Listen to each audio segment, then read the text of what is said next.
আমার এক মন বলছে যে এবারের মেয়ের সঙ্গে বিয়ে ঠিক হয়ে গেছে, এমন এমন ভাবাটা ঠিক না, কিন্তু কিন্তু আর এক মন বলছিল যে এমন একটা ছেলে পেলেই বোধহয় আমাদের সংসারটা বেঁচে যেত মুনিয়া।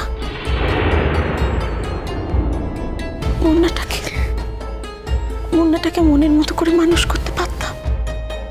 তুমি কি বলতে চাইছো মাম্মা? না না, আমাকে প্লিজ ঠিক করে বলো তুমি কি বলতে চাইছো। তোমার আমার উপর কোনো ভরসা নেই, বাইরের একটা ছেলের উপর ভরসা করে তুমি তোমার সংসার বাঁচাতে চাইছো, তাই তো? তুই কতটা পারবি মুনিয়া? কি পারবি, কত দূর পারবি, কবে চাকরি পাবি? তোর চাকরির টাকায় আদৌ আমরা সংসার টানতে পারবো কিনা এসব তো কিচ্ছু জানি না রে মা। তোদের বাপি চলে গিয়ে তো আমাদের একেবারে অকুল পাথারে ভাসিয়ে দিয়ে গেল না।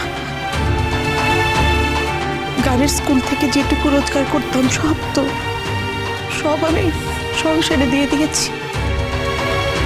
তোর নিজের বলতে কিচ্ছু নেই দুনিয়া। সত্যি আজ আমি নিঃস্ব বিখিরি হয়ে গেছি। মামা, ড্রাইভার দাদা তোমাকে কি বলেছে মামা? একদম চুপ মুন্না, এখানে তোমার কোনো দরকার নেই। তুমি যাও, বাইরে যাও, যাও। আমি কোথায় যাব? বাইরে গেলে ওরা বকে।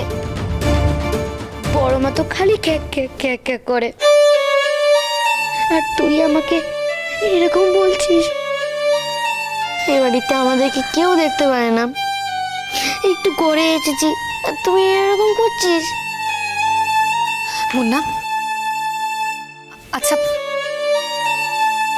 আমি কি তোকে কথাটা ওইভাবে বলেছি বল? হ্যাঁ টাকা সব কথা ওইভাবে ভাবতে নেই ভাই। এত অবহেলা, এত অসম্মান, এত উপেক্ষা নিয়ে মানুষ কি করে বাঁচে আমি জানি না। মহুল, আমার জীবনে যা হয়েছে হয়েছে।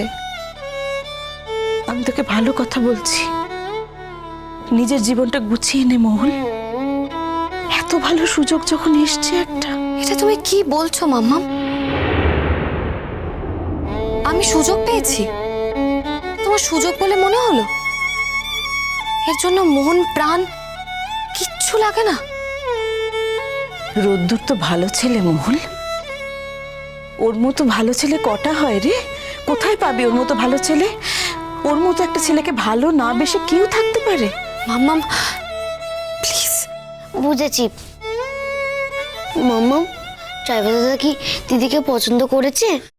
দেখলে তো মাম্মা, তুমি এমন এমন কথা বলো এই পাকা ছেলেটার সামনে, সবকিছু তো শুনছে দাঁড়িয়ে দাঁড়িয়ে, তারপরে কোথায় কখন কার কাছে গিয়ে মুখ ফসকে বলে দেবে ভগবানই জানে।